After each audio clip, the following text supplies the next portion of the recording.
Olá, tudo bem? Eu sou o Thiago, plantonista de Química, e vou resolver com vocês o exercício 25 da página 279 do capítulo 2 do livro PV de 2020. É um exercício de Química da frente 3. Nesse exercício, nos é dada uma tabela onde existem 5 recipientes e para cada um desses 5 recipientes nos é dito a fórmula do gás que ele contém, sua temperatura, pressão e volume a qual estão sujeitos.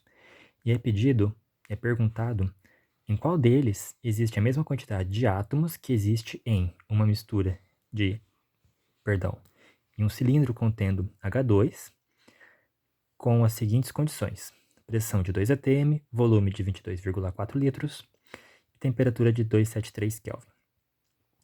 Neste caso, nós podemos usar a equação PV igual a nRT, isolando então para o número de mols, nós temos PV sobre RT. Colocando essas condições que nos foram dadas na fórmula, nós chegamos ao valor de 2 mol de H2. Nesses exercícios, como eles usam valores complicados de fazer contas, é bom ter algumas sacadas, é sempre bom ter algumas sacadas.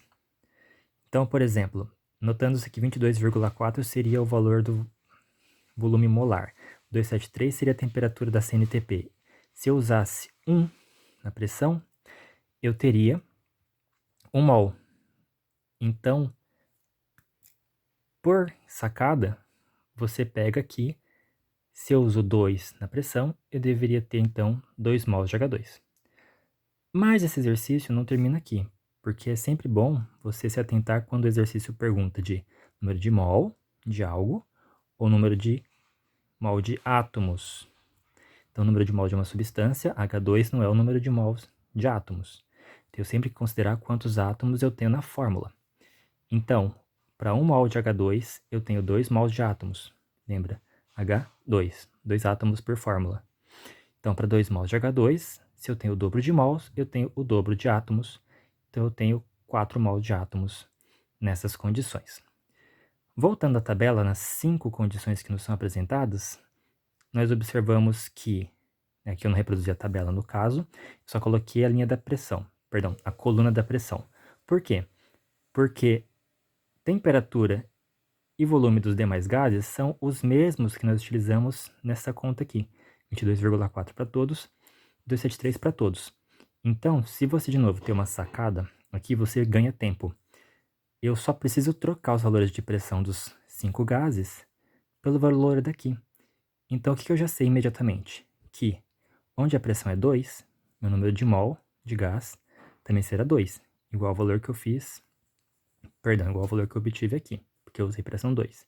Onde a pressão for 1, eu tenho metade do número de mols. Se com a pressão 2 eu obtive 2 mols, com a pressão 1 eu obtenho 1 mol. E onde eu tenho a pressão 4, o dobro da minha pressão 2, eu obtenho o dobro do número de mols. Você poderia fazer as contas uma a uma, mas com um pouquinho de observação você ganha tempo. E tempo numa prova de vestibular é crucial. De novo, aqui você tem uma oportunidade de errar, porque você descobre o número de mol de gases. No exercício é perguntada a quantidade de átomos. Então você tem que considerar a fórmula dos gases que são dadas. Então, quantos átomos tem em cada fórmula? Então, no ozônio eu tenho 3 átomos, no neônio 1, no hélio 1, no N2 2 e no argônio 1. Então eu preciso multiplicar o número de mol de cada um dos meus gases pelo número de átomos na fórmula. Desta maneira, eu obtenho o número de mols de átomos em cada uma das situações. Ah, mas então o 4 continua 4. Sim, nesse caso os números colaboraram. Mas se de repente aqui fosse um outro valor qualquer, e aqui aparecesse um 2, 2 vezes 2 átomos por fórmula, 2 mol vezes 2 átomos por fórmula, me daria os 4 mols de átomos que eu estou procurando no exercício. Então fica sempre esse lembrete para vocês. Sempre se atentem se o exercício pede número de mol de substância ou número de mols de átomos. No número de mols de átomos eu tenho que lembrar de multiplicar pelo número de átomos na fórmula. Ok? Então para esse exercício, o recipiente que apresenta a mesma quantidade de mols de átomos presentes na minha mistura de hidrogênio,